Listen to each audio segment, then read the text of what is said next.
Hi everyone, I'm Demetria and I love talking about content creation strategy because I love helping solopreneurs start your online business and start making money with your business. And I just want to help you figure out how to put all the nuts and bolts together and make it happen. So that's what I'm here for. And on this video, I'll be sharing with you 9 steps of my content creation strategy. So if you're interested in figuring out how to put your strategy together, what you do with your blog, your podcast, your YouTube channel, all these different things, and how is it one big cohesive plan, I want to help you with that on this video. So stay tuned. Okay, so my 9 steps, I'm going to jump right into this so that we don't waste any time on this video. I know that you are curious as to why I have so many steps, but it's because I do a lot of research up front and I encourage you to make sure that you're researching before you get started with your business. So the very first step of this process is to set your goals. That's the very first step. And it just seems obvious that you would want to set your goals, right? But so many people jump into blogging and creating videos and creating content, and they don't really have goals as to what they're trying to accomplish as a result of those videos and those podcasts and those blog posts and social media, Instagram, Twitter, Facebook. What are you doing with all of that? And what are you trying to get people to actually do? So you need to figure out what your goals are. Are you trying to increase your mailing list? Are you trying to increase the number of people that are signed up on your mailing list? Do you want to get new lead magnets, which are people who sign up for your free products that you're offering at your website? So what are you trying to do? Converting new people to your list? As a blogger, maybe you're trying to increase your search engine ranking. So maybe you want to rank higher for certain keywords on your blog. What are your specific goals? Write those down and then focus on doing that. Maybe your goal is to hit a certain revenue. So I want you to focus on whatever your specific goals are. So if it's hitting a certain amount of money that you want to make by the end of the quarter, the end of the year, write that down. If you want to have a certain amount of people that are signed up for your mailing list within a certain amount of time, write that down. What are your main goals that you're trying to achieve? So just really focus on that. That's your foundation, step number 1. Step 2 is to determine your customer avatar. That's basically your ideal client. Who are you trying to create these products and services for? And really get a mental picture of who this person is. Kind of let it be a representative of a group of people that you're trying to reach. So you have this picture of what that particular ideal customer or group of customers looks like. And I want you to ask all the important questions that can help you to determine who that particular customer is. So there's lots of resources you can use that can help you figure out who that ideal customer is. You can go through a coaching program. I have gone through coaching programs that have helped me to figure that out. I actually offer a coaching program that helps you to figure it out. But essentially all you need to do is ask yourself a couple of key questions about who you want to serve. What are their interests? What are their pain points and their struggles?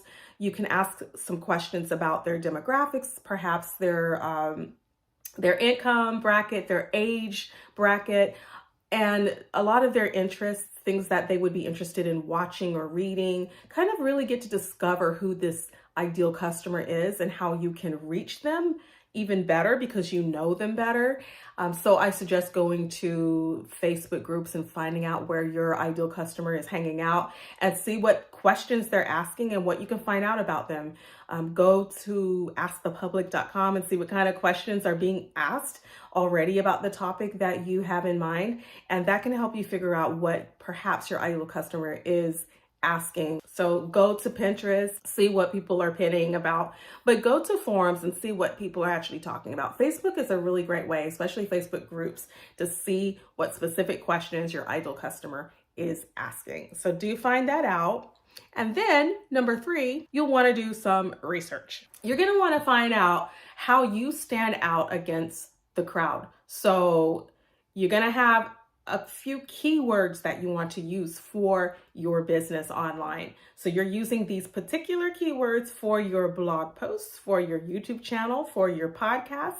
And these keywords are going to be what's going to bring your ideal customer to you because they are actually looking for these specific keywords. They're typing those keywords in to find answers to their questions. And if you are using those keywords on your content, then you're more likely to draw in that particular audience. So keywords is really important. So you're going to have to do some research about what kind of keywords you're going to use and what that group of keywords is going to be. So I suggest Google Keyword Planner. I also like Ubersuggest by Neil Patel. And there's a couple of others that are kind of pricey, but I'll mention them. There's Moz, and then there's SEM Rush, and then there's Ahrefs, Ahrefs. There's lots of different tools out there, but the one tool that is free that you can use right now is your Google Keyword Planner tool. And it's going to help you see what people are looking for, how many people have been searching for those keywords over the past 30 days. And that way you'll see what's popular, what people are looking for, and then how you can get in on that. Okay, so that's going to help you with search engine optimization on your content.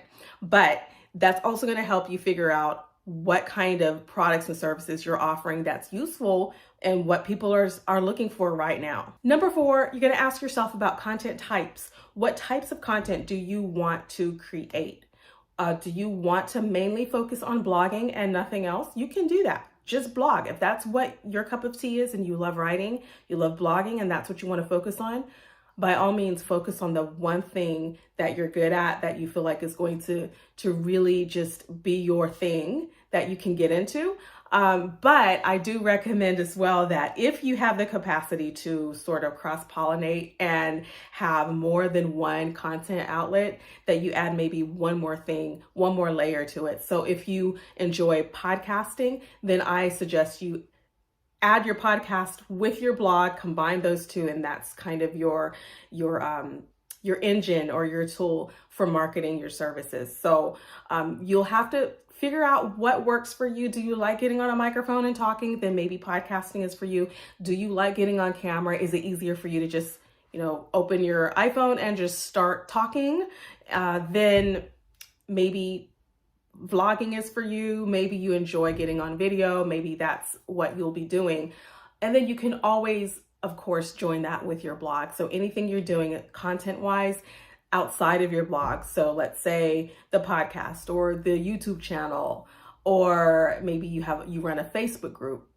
You can always have people come back to your blog to gain more resources that you're providing for them, to show them more content. So you always want to have home base, and that's your blog, but you can layer other content avenues onto your blog as well. So figure out what you like to do. If you absolutely hate being on camera, then don't sweat it. Don't worry about having a channel. If you don't want to take the time to put out a podcast on a regular basis because maybe you don't have anyone to help you with the audio part of editing and that kind of thing, and you just don't have time to do the edits, don't worry about that. Just do what fits your schedule for your business. So number 4 and number 5 are kind of synonymous, because number 4 was choose your content types. So what type of content would you be providing? But number 5 is choose your content platform. So again, that's your YouTube podcast, or YouTube, iTunes, Facebook, Instagram, Twitter. What platforms are you going to be mainly on?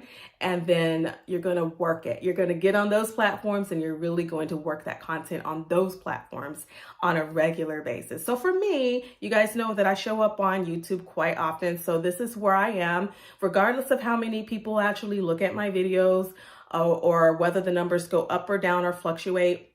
I'm here because this is where I enjoy putting out my content. And so over the past couple of months, I have changed my content strategy and what I talk about on this channel. So my numbers have changed drastically as a result. I don't have quite as many viewers as I had before because I changed topics, but then that comes with the territory. So I guess what I'm explaining to you and encouraging you to do is don't be afraid to make changes that you need to make in your business, even if it means you're going to have a little topsy-turvy moments where things don't look the way they used to, because you have to show up with the best of you, the best that you have to offer, right? So you want to just give your best, and you want to shine, and you want to feel really good about what you're bringing to the table, no matter what. So choose your platform and choose it wisely. Choose what is natural for you, what feels really good to you. Number 6, plan and produce you're gonna need people that are gonna help you out. So in the beginning, if you are bootstrapping like I had done over the past decade or so, then you might not have a lot of people on your team. And it might even just be you all by yourself. And that's called really being a solopreneur because when you first get started in the solopreneur, in your solopreneur endeavors, you might not have any help. And so for the longest time, I didn't have any help, but that helped me to learn how to do everything and get my hands involved in everything. So I know exactly what I'm supposed to be doing and how to do it. And then I can pass that on to virtual assistants that now I can have help me out. Now that I can actually afford to hire people out to do some of the work for me, it's extremely helpful that I know how to do everything behind the scenes before I passed off my operations manual to someone else. So really get to know your business so that you can now plan how you're going to do your production strategy. So who's going to be on your team? What are they going to be doing? How will they be doing it? And really plan that out. So if you're doing, for example, a YouTube channel and you're going to need editors, you're going to need people that are going to understand the workflow of what it means to create video and edit video. So some people actually have a whole team doing all their production for them. Of course, I don't have that right now. I'm just in front of my phone and I'm just being very simplified with my process.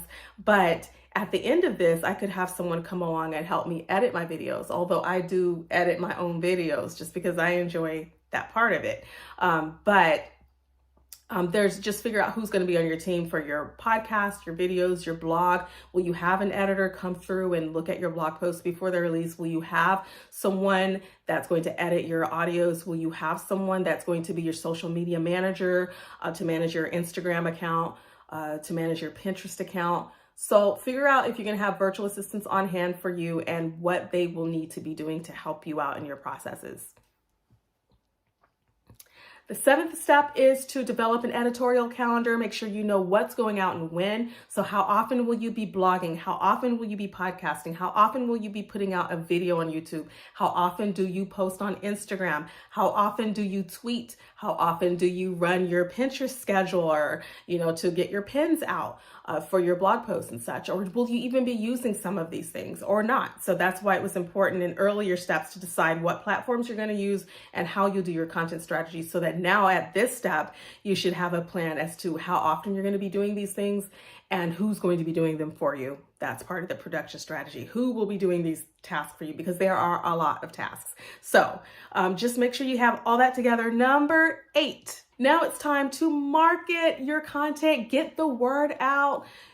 Just like toot your own horn, so to speak, but get the word out there. Have everybody blast your blog post. Have everybody just share with your list. If you have an email list, and you should have one, send it out to your email list. Let them know what you're doing, what new material, content you've created over the week. And keep in touch regularly so they know what to expect and how often to expect something from you. Get the word out and celebrate that you have something new to offer to your followers. And the 9th step, which is sort of the last step, is to analyze what you've done. So after all of this work, you have to analyze it. And I recommend tools such as Google Analytics. Make sure you have that installed on your website, on your blog. So if you're in WordPress, there's an easy install. There's lots of plugins for that. But if you're not on WordPress, you can still go ahead and make sure that you install the tracker. They're going to give you a code in Google Analytics and you put it on your website. This is going to help you track your site visitors, how long they're staying on your website, if you have what your bounce rate is, meaning how often people are bouncing off of your site, and how often they're getting maybe errors on your website, things like that you need to be aware of. And just how many page views you receive. Because after so many page views, then you can actually start making money in other ways through your ads and things like that. So I just recommend that you always take inventory of what's going on through your analytics and just really be paying attention to what's going on your website. That way you can improve, right? You can't improve unless you know what you need to improve. So pay attention to your analytics. And that's all I have for now. And I thank you for watching these last couple of maybe 20 minutes or so of my video. I hope this has been very helpful to you. And I do have a free gift for you. So thanks for staying all the way to the end of this video. I would love for you to scroll down. In the description, you will find a free printable download for you. It is basically a layout of all of these 9 steps that I just talked about today. It's called your content creation strategy, your 9 steps.